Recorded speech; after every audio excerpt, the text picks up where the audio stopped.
Okay, so now we're gonna get into your legs. So you start at the ankle, so a little lower. And I like to do one leg at a time, but you can do them both together. So first start with both of them together, just get blood flow. Now, before you even start moving, the important thing to know is you always want to have pressure going up towards the heart. So you don't want blood to be pushed down into your legs. You want it to go up towards your body so it gets flushed through your lymphatic system and your heart, your circulatory system. So you can apply slow and constant pressure upwards. You can use your arms to help lift you and just slowly work your way down. Feels great, right? And then when you go the other way, you go a little faster and try to make it lighter pressure. So a little faster, there you go. Slow and constant up towards the heart, so you'll have a more increased pressure. A little faster to come back. Good. So now why don't you cross one ankle on top of the other, and that just gives you a little more weight, so you can really get into it. Feels great. And when you get to a good spot, like right in the middle of the calf, kind of go side to side, like kind of rock. There you go. Feel how great that feels? Josh loves these, by the way. Loves them. Okay? And go back and forth. Remember, always pushing up towards the heart. You don't push down slow. Push up towards the heart. Yeah, right there, the middle, right there. That's where your muscle bifurcates. It's like almost like a fork in the road.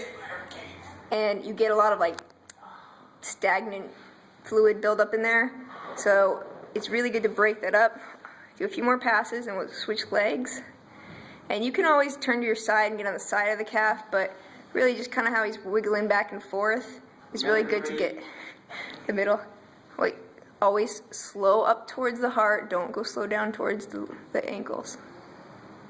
Keep breathing, Josh. That's a good point. Everyone, you gotta keep breathing. You do not hold your breath. It hurts more.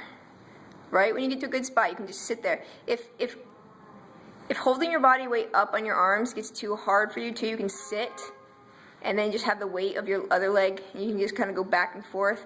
That will also be, pretty good, because your arms might get tired.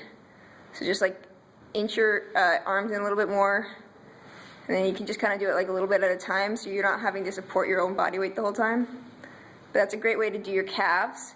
And then what you would do is you start going into your hamstrings. So inch your way up.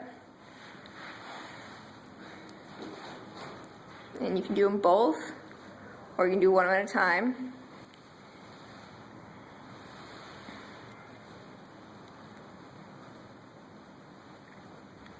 Feels great. And you actually want to go all the way from where the hamstring attaches, all the way up into the butt cheek. Because right underneath where the hamstring meets the glute is your butt muscle, it gets really tight. So go all the way in to the butt cheek. And almost think of like propping yourself, so almost like you're almost sitting up on it. Keep going a little further, right there. So go right back and forth, right where the hamstring meets the butt cheek. It's like almost right underneath of the butt cheek. Right back and forth. It feels great. And go all the way, you feel like almost like a bony lip. That's your hip bone. Go up over that lip and get into your butt cheek muscle. You feel that? Now, the bottom leg is working, so you want it to relax. So use the top leg to push you back and forth. Okay, but let that bottom leg just kind of drag. Let it be relaxed and limp. Don't let it try to help you, because if it's tense, you can't relax. So when you find a painful spot, drop to your elbow and just kind of relax there.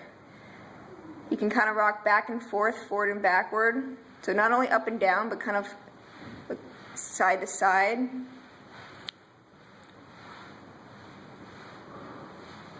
Right in there. So right where your hip, like right in the meat of the butt cheek, that's where it gets really tight for people, and this really pulls on a lot of people's lower back pain. So just sit there for a little bit. Josh loves this. Good. And then you're going to slowly work your way around. So that's the back more into the butt cheek. Work your way around to the side, the hip flexors, kind of more on the side of the hip. And I like to take the bent leg and put it up in front of the other one at this point, just to kind of help take some of the weight off. And kind of go back and forth. Again, that bottom leg that you're working, you do not apply pressure to it. And kind of roll even more forward, so you're almost kind of shoulders are turning down towards the floor now. And as you do so, your hips are also starting to turn down. So that right into the front of the hip, Josh loves. And relax. You actually want to try to exhale and not hold on to the pain, just try to like, just try to relax. Turn your hips down even more as you start almost being face down. Okay, relax, relax, breathe out. This is a really good point. You actually don't want to tense around it, because if you make it more dramatic, it actually hurts more. So turn your shoulders even more. You can slowly drop to both forearms. Good. And be more in the front of the hip. Come on, turn your hips even more, almost like you're facing down. So you're almost in the front of the thigh, but still on the side of the hip.